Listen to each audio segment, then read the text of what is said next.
नमस्कार दोस्तों, मैं आप सभी का एक बार फिर से अपने YouTube channel SSC math by Sushil Singh Rajput पर स्वागत करता हूं। और साथ ही साथ मैं आप सभी से माफ़ी भी चाहता हूं कि इतने दिनों तक आपको मैं वीडियो नहीं दे पाया। वो किन्हीं कारणों की वजह से मैं वीडियो शूट नहीं कर पाया था, इस वजह से मैं आप लोगों को वीडियो नहीं दे पाया। अब ये वीडियो आप लोगों के सामने फिर से प्रस्तुत है और अब होपफुली आगे ये इसी तरीके से अनइंटरप्टेबली बिना किसी रुकावट के वीडियोस आपके पास आती रहेंगी और आप लोगों को हम लोग मैथ इसी तरीके से सिखाते रहेंगे। तो आइए हम वापस से स्टार्ट करते हैं दोस्तों।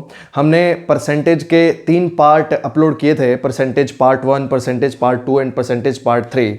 तो जो भी स्टूडेंट इस वीडियो को देख रहे हैं उनसे मैं ये रिक्वेस्ट करूँगा कि इसी YouTube फोल्डर पर, इसी प्लेलिस्ट में परसेंटेज पार्ट 1, परसेंटेज पार्ट 2 और पार्ट 3 की वीडियोस ऑलरेडी अपलोड कर दी गई हैं। पहले आप प्लीज़ उन वीडियोस को देख लें एक बार थोड़ा सा, अगर आप बिल्कुल न्यू व्यूअर हैं, हमारे न्यू स्टूडेंट है एक तरीके से। और अगर आपने उन वीडियोस को देख रखा है, वो अच्छे से आप उनको आप स्टडी कर चुके हैं, तो कोई ख़ास ज़रूरत नहीं है।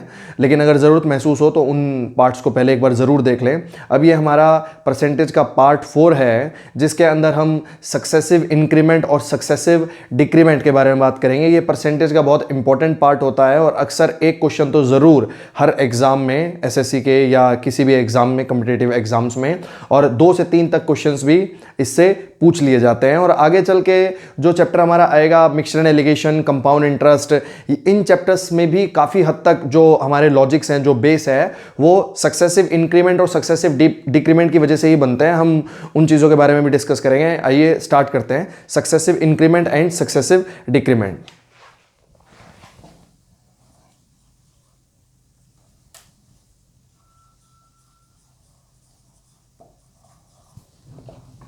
दोस्तों, सक्सेसिव को हिंदी में बोला जाता है उत्तरोत्तर।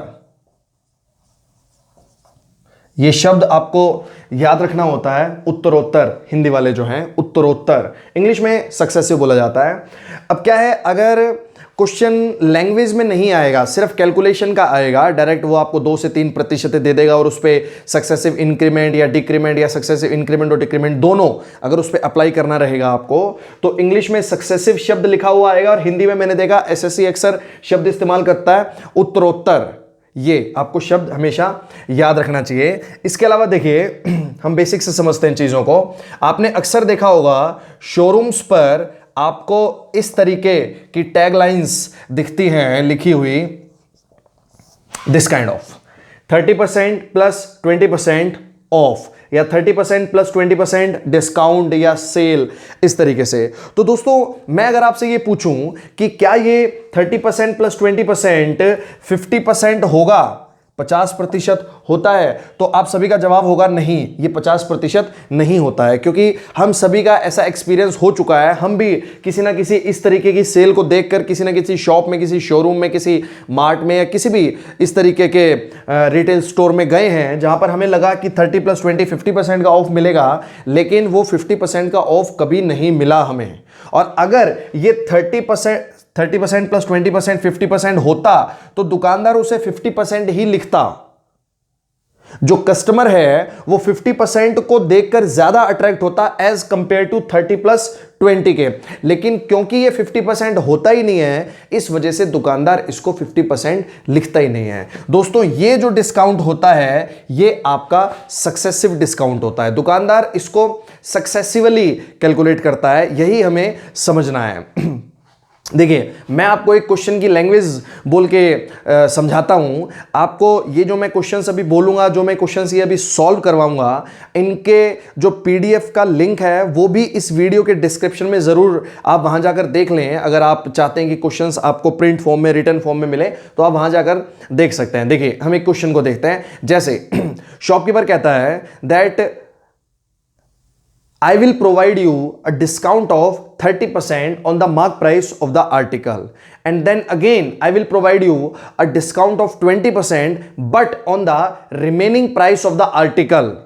Then what will be the effective discount percent overall. Hindi में दुकानदार एक ग्राहक से कहता है कि मैं आपको एक 30% की छूट प्रदान करूंगा वस्तु के अंकित मूल्य पर, तथा मैं आपको एक 20% की छूट और प्रदान करूंगा लेकिन वस्तु के बचे हुए मूल्य पर, on the remaining price of the article. ध्यान दीजिएगा, इसको यहां लिख लेते हैं।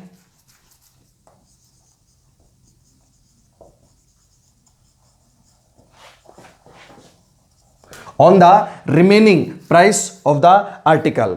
चलिए एक क्वेश्चन और बोलते हैं, ध्यान से सुनिएगा। A shopkeeper increase the price of article by 20%. Then he again increased the price of article by 10%, but of the increased price. So find the overall increment percent in the price of the article. Hindi में एक दुकानदार किसी वस्तु का मूल्य 20% से बढ़ा देता है तथा वह उस वस्तु के मूल्य को 10% से फिर बढ़ा देता है, लेकिन बढ़े हुए का, तो कुल मिलाकर कितने प्रतिशत की वस्तु के मूल्य में बढ़ोतरी होगी। तो यहां आप ध्यान दीजिएगा एक शब्द पर, ऑफ द या ऑन द, यहां तो ऑफ आएगा, ऑफ द इंक्रीज्ड।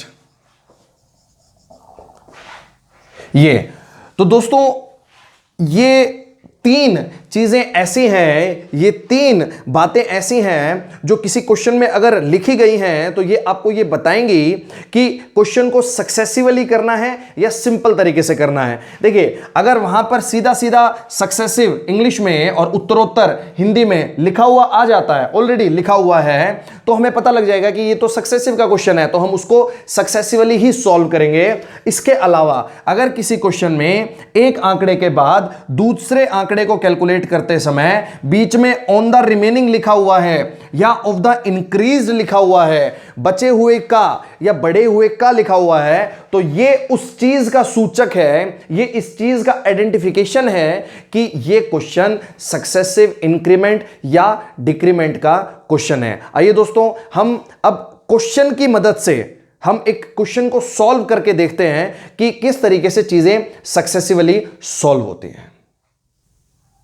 देखिए दोस्तों, तो पहला क्वेश्चन है हमारा सक्सेसिव इंक्रीमेंट और डिक्रीमेंट का कि a shopkeeper provides a discount of 30% on the mark price of the article. Then he again provides a discount of 20% but on the remaining price of the article. Then find the overall effective discount percent of the article. Hindi वाले, एक दुकानदार किसी वस्तु के अंकित मूल्य पर एक 30% की छूट प्रदान करता है तथा वस्तु के बचे हुए मूल्य पर वह एक 20% की छूट और प्रदान कर देता है। तो ज्ञात करें कुल मिलाकर कितने प्रतिशत की छूट उसके द्वारा प्रदान की गई। ध्यान दीजिएगा, अगर इस क्वेश्चन की स्टेटमेंट में जो उसने बोला एक 30% की छूट और एक 20% की छूट, अगर यहां पर ऑन द रिमेनिंग या ऑफ द रिमेनिंग बचे हुए का नहीं लिखा होता तो ये सक्सेसिव नहीं, ये सिंपल का क्वेश्चन हो जाता एंड 30% प्लस 20% सिंपली 50% का डिस्काउंट हो जाता, 50%। अगर मान लीजिए आप किसी शॉप पर जाते हैं, दुकानदार आपसे कहता है कि मैं आपको एक 30% की छूट प्रदान करूंगा, I will provide you discount of 30%, लेकिन वो देखता है कि कस्टमर अभी उस वस्तु को खरीदने में ज्यादा इंटरेस्टेड नहीं है, और फिर मान लीजिए अगर वो ये कह देता है चलिए एक 20% की छूट और मैं आपको दे दूंगा, और साथ में वो ये लाइन ऐड नहीं करता कि बचे हुए का, तो वो सिंपल हो जाएगा। जब चीजें सक्सेसिव नहीं होती हैं तो वो सिंपल होती हैं, और चीजों को सक्सेसिव होने के लिए या तो वहां पे सक्सेसिव उत्तरोत्तर लिखा होना जरूरी है या ऑफ द रिमेनिंग या ऑफ द इंक्रीज्ड ये लिखा होना बहुत जरूरी है। तो अगर यहां पर ऑफ द रिमेनिंग ना होता तो इस क्वेश्चन का आंसर होता 50%, लेकिन इस क्वेश्चन का आंसर 50% नहीं होगा क्योंकि वहां पर ऑफ द रिमेनिंग लिखा गया है, मतलब ये क्वेश्चन सक्सेसिव डिक्रीमेंट का है। ध्यान दीजिएगा कि किस तरीके से, एक बार बहुत साधारण तरीके से सॉल्व करके देखते हैं क्वेश्चन को। मान लीजिए वस्तु का प्राइस है 100 रुपए, let the mark price of the article was ₹100। तो दुकानदार ने कहा मैं आपको एक 30% की छूट प्रदान करूंगा, 30% डिस्काउंट। 100 का 30% आप जानते हैं 30 होगा, 100 पे 30 रुपए की छूट प्रदान करेगा, यानी वस्तु कितने की हो जाएगी, 70 की। फिर वो ये कहता है मैं आपको एक 20% की छूट और प्रदान कर दूंगा, लेकिन वस्तु के बचे हुए मूल्य पर। और दोस्तों बचा हुआ मूल्य अब क्या होगा, ये होगा 70, ये होगा आपका बचा हुआ मूल्य, रिमेनिंग प्राइस। इस पर वो आपको एक 20% की छूट और प्रदान कर रहा है। 70 का 20% आप निकालेंगे 14 आएगा, और 70 पे 14 का डिस्काउंट और दे देंगे, नाउ इट विल बी 56, 56। मतलब 100 रुपए की जो वस्तु थी वो अंत में कितने रुपए में बिकी, 56 रुपए में। आप देखेंगे कुल मिलाकर कितने प्रतिशत की छूट दी गई, 44 रुपए की।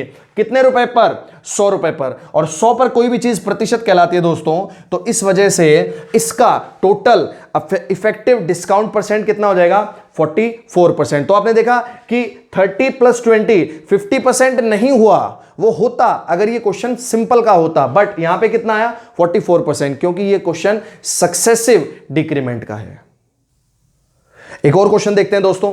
देखिए नेक्स्ट क्वेश्चन में आपसे कहता है कि the price of an article is increased by 20% and then it again increased by 10% but of the increased price, then find the overall increment percent in the price of the article। Hindi वाले, एक वस्तु का मूल्य 20% से बढ़ा दिया गया तथा वह 10% से फिर बढ़ा दिया गया, लेकिन बढ़े हुए का, तो कुल मिलाकर कितने प्रतिशत की बढ़ोतरी हुई वस्तु के मूल्य में। अब यहां फिर से ध्यान दीजिएगा, 20% एंड 10% इंक्रीमेंट है दोनों बार। तो अगर इस क्वेश्चन में जो ऑफ द इंक्रीज लिखा हुआ है, बढ़े हुए का लिखा हुआ है, अगर वो नहीं लिखा होता तो ये क्वेश्चन सक्सेसिव का ना होकर सिंपल का हो जाता, और 20 + 10 आंसर क्या हो जाता, 30%। तो ये सिंपल का क्वेश्चन हो जाता। मैं इस चीज पर जोर इसलिए डाल रहा हूं दोस्तों, क्योंकि अभी हाल फिलहाल में 1-2 एग्जाम्स में क्वेश्चंस देखे गए हैं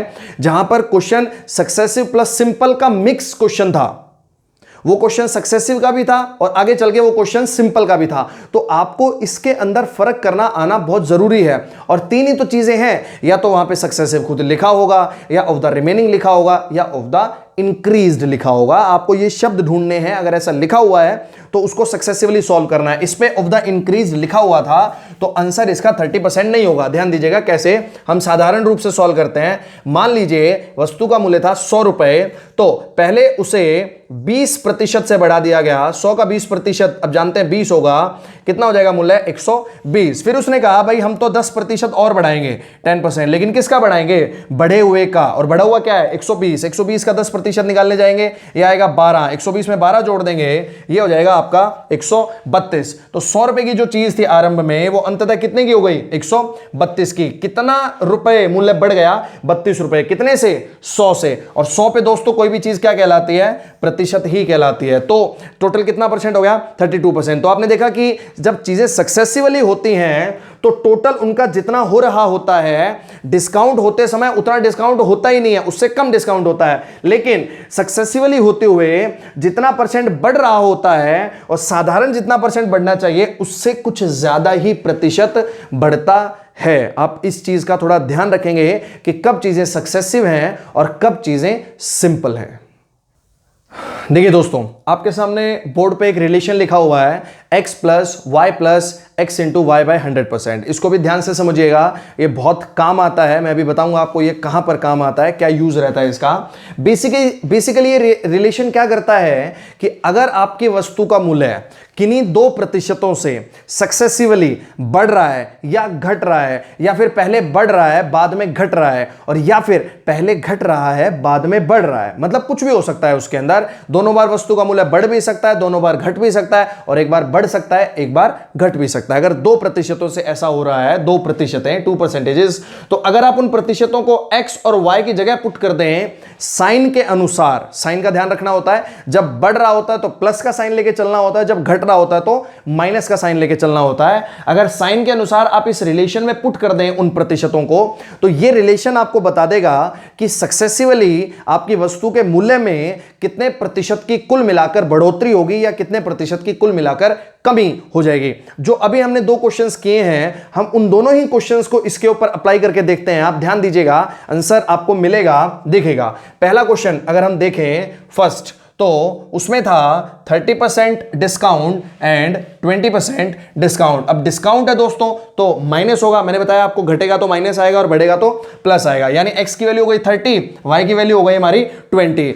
अब हम इसको कुछ भी मान सकते हैं, मतलब हम इसको भी x मान सकते हैं, हम इसको भी x मान सकते हैं, उसको भी y मान सकते हैं, हम किसी को भी y x मान सकते हैं, उससे कोई फर्क नहीं पड़ेगा। ध्यान दीजिए, हम वैल्यू पुट करते हैं, -30 यहां पे x पुट किया हमने, -20 ये y पुट किया हमने, एंड -30 इंटू -20, ध्यान दीजिएगा, बाय 100%। इसको सॉल्व करते हैं, माइनस से माइनस खत्म हो जाएगा, 0 से 0 जाएगी और 0 से 0 चली जाएगी। -30 -20 -50 हो जाएगा, प्लस 3 दूनी 6 ये हो जाएगा आपका, एंड -50 + 6 ये हो जाएगा -44%। तो देखा आपने, आंसर आ गया हमारा 44%। ये जो माइनस का साइन है ये हमें बता रहा है कि डिक्रीमेंट होगा, और कितने परसेंट का डिक्रीमेंट होगा, 44% का डिक्रीमेंट होगा। आगे देखिए दूसरा, हमने एक और क्वेश्चन किया था, +20% एंड +10%। ध्यान दीजिएगा, अगले क्वेश्चन में हमने प्राइस को इंक्रीज किया था,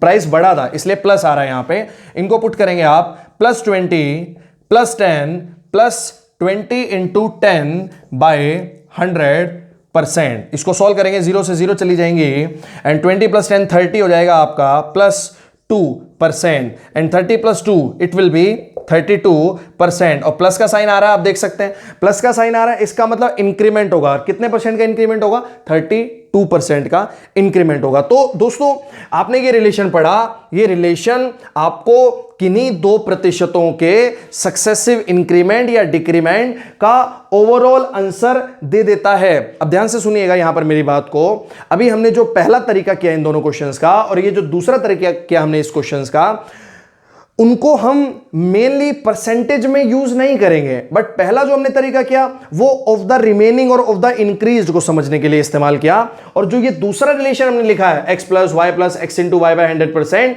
हो सकता है हम इसको प्रतिशत नाम के चैप्टर में उतना ज्यादा इस्तेमाल ना करें, लेकिन आगे चल के एक चैप्टर आएगा कंपाउंड इंटरेस्ट, जिसकी भी वीडियो हम लोग बनाएंगे। तो कंपाउंड इंटरेस्ट जो होता है दोस्तों, आपका सक्सेसिव इंक्रीमेंट ही होता है पैसे का। Compound interest is nothing just the successive increment of the money over the years. वर्षों के अनुसार उत्तरोत्तर धन की बढ़ोतरी जो होती है उसी को कंपाउंड इंटरेस्ट कहते हैं। तो आगे चल के जब चक्रवृद्धि ब्याज नाम का चैप्टर आएगा, वहां पे 2 साल के 2 इयर्स कंपाउंड इंटरेस्ट की इफेक्टिव परसेंटेज निकालने के लिए यह फॉर्मूला बहुत बेहतरीन तरीके से इस्तेमाल में लाया जाएगा। जहां पर ब्याज की दरें इस तरीके की होंगी आपकी 7%, 8%, 9%, 11, 13, 17, 21, 23, 19, इस तरीके की जो आपकी प्रतिशतें होती हैं। मतलब थोड़ी जैसे प्रतिशतें ऐसी भी होती हैं जिसका फ्रैक्शन 1/8 निकल के आता है, 1/9 निकल के आता है, वहां इनकी जरूरत नहीं पड़ेगी। बट जो जिस तरीके से 8% है, 9% है, 11% है, 19% है, तो वहां पर आपको इस फॉर्मूले की जरूरत पड़ेगी। इस्तेमाल हम इसको करेंगे और बहुत अच्छे तरीके से कंपाउंड इंटरेस्ट नाम के चैप्टर में ये फॉर्मूला इस्तेमाल में लाया जाएगा। और आप इस चीज को याद रखिएगा कि ये फॉर्मूला करता क्या है, हमें किन्हीं 2% के बीच के सक्सेसिवली इंक्रीमेंट और डिक्रीमेंट का ओवरऑल आंसर ये फॉर्मूला बताता है। आइए दोस्तों, हम फाइनली अब एक उस मेथड की ओर बढ़ते हैं जो मेथड आगे चल के mixture and alligation, percentage, CI, इन सारे चैप्टर्स में भी हमें काम में आएगा, यूजफुल हमारे लिए रहेगा। ध्यान दीजिएगा, उस मेथड पे ही हम इन दोनों क्वेश्चंस को सॉल्व करके देखते हैं जिनको हम ऑलरेडी 2 मेथड से सॉल्व कर चुके हैं। 30%, मैंने यहां पे माइनस का साइन लगाया, इससे आप ये समझ पा रहे होंगे कि डिस्काउंट है, डिक्रीमेंट है, इसलिए माइनस का साइन लगाया है। तो 30% को हम लिख सकते हैं 3/10 और 20% को हम लिख सकते हैं 1/5। आप जानते हैं 30% का फ्रैक्शन होगा 3/10 एंड 20% का फ्रैक्शन होगा 1/5। तो आप यहां पर इस तरीके से देखेंगे दोस्तों, 3/10 का मतलब होगा 3/10, 10 में से 3। मतलब अगर किसी वस्तु का मूल्य 10 है तो उसमें से 3 कम कर दिया गया, कितना बचेगा, 7। इसी तरीके से यहां पर 1/5 का मतलब होगा 5 में से 1, मतलब अगर किसी वस्तु का मूल्य 5 है तो उसमें से 1 कम कर दिया गया तो वस्तु का मूल्य क्या बचेगा, 4। इस तरीके से आप तब तक करते जाएंगे जितनी प्रतिशतें आपके पास हैं, इसकी कोई लिमिटेशन नहीं है। आप एक साथ इसमें कितनी भी प्रतिशतें 5, 6, 7, 8, 10 कितनी भी इस्तेमाल कर सकते हैं। अब उसके बाद जो यहां नंबर आएंगे और जो यहां नंबर आएंगे आप इनको आपस में मल्टीप्लाई कर लेंगे, 10 पंजे ये हो जाएगा 50 आपका, और ये हो जाएगा 7 चौके 28। और आप देखिए इसको किस तरीके से बोलेंगे कि अगर किसी वस्तु का मूल्य आरंभ में 50 था तो अब उस वस्तु का मूल्य कितना बचा है, 28, 28 कम हो गया। आप ये देखिए कितना कम हो गया, हम देखें तो ये कम हो गया कितना दोस्तों, 22। अब यहां एक चीज हमेशा ध्यान रखिएगा, जो यहां पर नंबर आएगा ये हमेशा आपको इनिशियल वैल्यू बताएगा, स्टार्टिंग इनिशियल वैल्यू आरंभ में क्या था, और जो यहां पर नंबर आएगा ये हमेशा आपको फाइनल वैल्यू बताएगा, अंततः रिजल्ट क्या हो गया। और जो इन दोनों का डिफरेंस आएगा यहां से यहां तक जाते हुए घट भी सकता है और यहां से यहां तक जाते हुए बढ़ भी सकता है। अगर घट रहा है तो ऑब्वियस सी बात है डिक्रीमेंट हो गया, अगर बढ़ रहा है तो ऑब्वियस सी बात है इंक्रीमेंट हो गया। तो इन दोनों का जो डिफरेंस आएगा ये रहेगा दोस्तों आपका चेंज, बदलाव, कि कितने का चेंज आया, कितना घट गया या कितना बढ़ गया। अब अगर यहां देखें 50 था 28 हो गया, इसका मतलब कम हो गया, कितना कम हो गया, 22 कम हो गया, 22। आप देखिए 22 कम हो गया कितने से, 50 से, प्रतिशत में बताना था, गुणा में 100, 50 से 100 कट जाएगा 2 पर, और ये हो जाएगा आपका 22 दूनी 44%। देखा आपने, वही सेम आंसर आ गया। तो इस तरीके को इस्तेमाल करेंगे हम आगे आने वाले सभी क्वेश्चंस में, आगे आने वाले चैप्टर्स में भी हम इस ही तरीके को इस्तेमाल करेंगे। अभी हम देखते हैं कुछ और क्वेश्चंस इस तरीके पे, इतने तक आप इसको नोट कर लीजिए। देखिए दोस्तों, उससे अगला ही जो हमने दूसरा क्वेश्चन किया था 20% increment and after that of the increased 10% increment, उसको हम इसी तरीके से करके देखते हैं। ध्यान दीजिएगा, ये हो जाएगा आपका 1/5, ये हो जाएगा आपका 1/10। तो 1/5 इंक्रीमेंट है, इसका मतलब होगा अगर किसी वस्तु का मूल्य 5 है तो 1 बढ़कर कितना हो जाएगा, 6। 1/10 मतलब अगर 10 है तो 1 बढ़कर कितना हो जाएगा वस्तु का मूल्य, 11, 11। अब हम क्या करते हैं, यहां वाले नंबर्स को मल्टीप्लाई करवा लेते हैं, 50 यहां वाले नंबर भी मल्टीप्लाई हो जाएंगे, 66। तो अब इसको इस तरीके से बोला जाएगा, अगर किसी वस्तु का मूल्य 50 था तो वो बढ़कर कितना हो गया, 66। आप ये देखिए कितना बढ़ गया, 16, कितने से, 50 से, प्रतिशत में बताना था, गुणा में 100, 50 से ये 2 पे कट जाएगा और 16 दूनी 32, 32% ओवरऑल इंक्रीमेंट। तो आप ये चीज जरूर ध्यान रखिएगा इस तरीके में, इस मेथड में, कि जो यहां पे नंबर आएगा वो इनिशियल वैल्यू कहलाएगा, स्टार्टिंग वैल्यू कहलाएगा, यहां पे जो नंबर आएगा वो फाइनल वैल्यू कहलाएगा, अंततः क्या हो गया, और जो इनका डिफरेंस आएगा वो चेंज कहलाएगा। और यहां से यहां तक जाते हुए अगर बढ़ रहा है तो ये इंक्रीमेंट होगा, और यहां से यहां तक जाते हुए घट रहा है तो ये डिक्रीमेंट होगा आपका।